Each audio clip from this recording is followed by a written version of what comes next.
الآن كلمة للأستاذ مشعل تمو باسم تيار المستقبل، حزب تيار المستقبل الكردي في سوريا، وتيار يعني.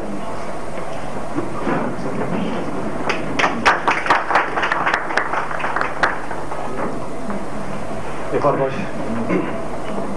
عندك ومصطفى ابراهيم قلت تبابو مجيبا بتبتيك بيج باتين بروساجي ولا عربي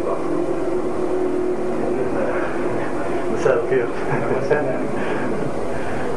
كعادة أهل الشرق تماما لا نتذكر عظمائنا إلا بعد أن يموتون، وكأننا لا نعيش الحياة التي يحيونها أو لا نحس بقيمتهم وأبداعاتهم عندما يكونون بيننا. نتغاضاهم، نتجاهلهم، وقد نكيل الكثير من التهم لهم حتى نستطيع أن نثبت للعالم بأننا الأفضل والأحسن، وهذا حقيقة ما حصل.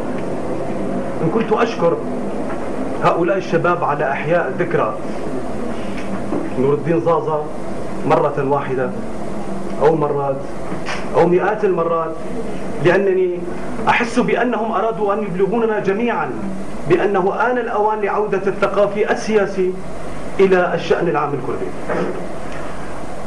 عندما بدأ نور الدين زازا حياته السياسية والثقافية كان يعي ما يفعل حقيقة، كان يعي ما يقول. عندما أسس مجلة كردستان في أوروبا بلغات ثلاث، بالفرنسية والإنجليزية والكردية، كان يعي ما يفعل.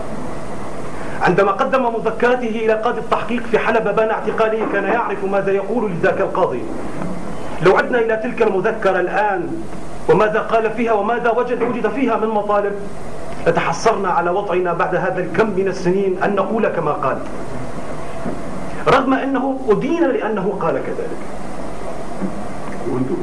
طبعا الصغيرة ليتنا كنا نستطيع أن نفهم ما قاله نور الدين زازا.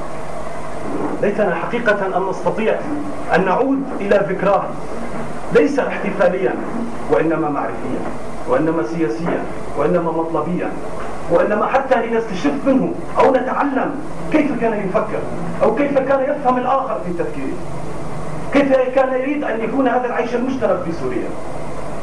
ليتنا نتذكر البرقية التي أرسلها إلى جمال عبد الناصر من سجنه في سجن المزدة عندما كان هناك نية لوضع دستور لدولة الوحدة، وأرسل له بأن أي دستور لا يمكن أن يكون دستورا مشتركا للشعب السوري ما لم يتضمن الاعتراف بالشعب الكردي كقومية ثانية. هذا الكلام قاله في سجن المزدة.